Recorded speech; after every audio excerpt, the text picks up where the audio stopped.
illegal hustle, welcome to the trap. I can blow a stack, bet I make it back.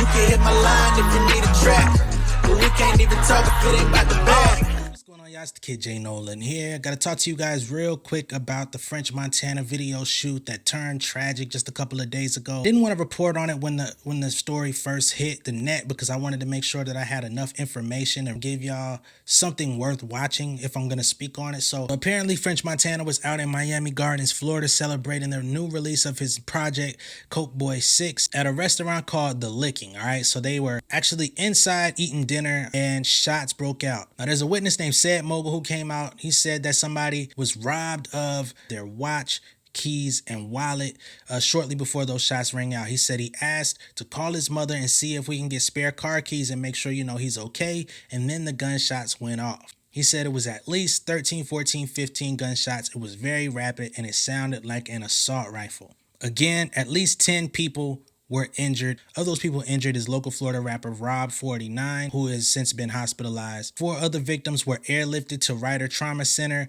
with one of them listed in critical condition. Other victims transported themselves to the hospital. As of yet, no deaths have been reported, so at least no one was unalived on the scene.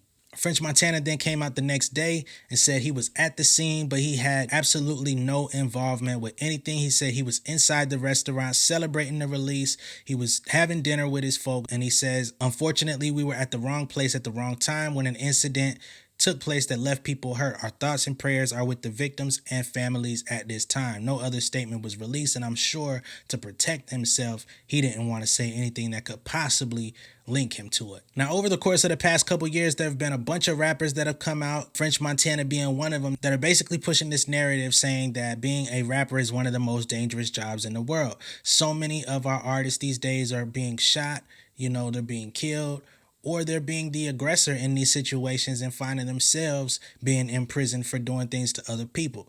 I am from what some people would consider a rough neighborhood on the south side of Atlanta, but I ain't no gangster. I ain't no killer. You know what I'm saying? I don't abide by those codes. I ain't gonna lie to y'all. I ain't no snitch neither, but I stay out the motherfucking way.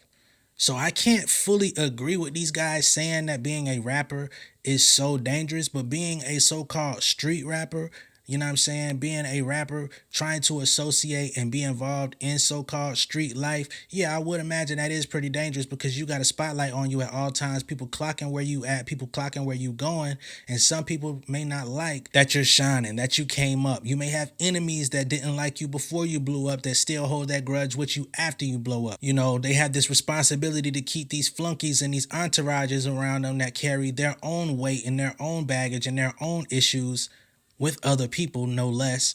So yeah, I will believe that you do become a target when you start factoring in all of these things. But at the same time, nobody tells you that you have to be that type of artist. Nobody tells you that you have to uphold that type of image. We don't see this type of stuff happening to Chance the Rapper.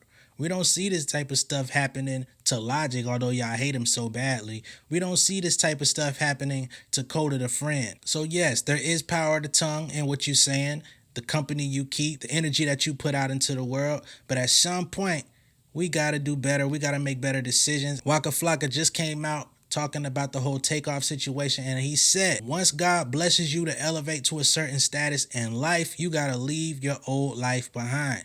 He was somebody that had to find that out the hard way. He was shot 6 times outside of a Mrs. Winters back in the G. Let me know what you guys think of this down below in the comments. Like and share this video if you feel moved to. And if this is your first time seeing me on YouTube, be sure to hit that subscribe button, hit the post notification bell for all updates, and I will see you guys on the next one. All right? Much love and respect, y'all. Peace.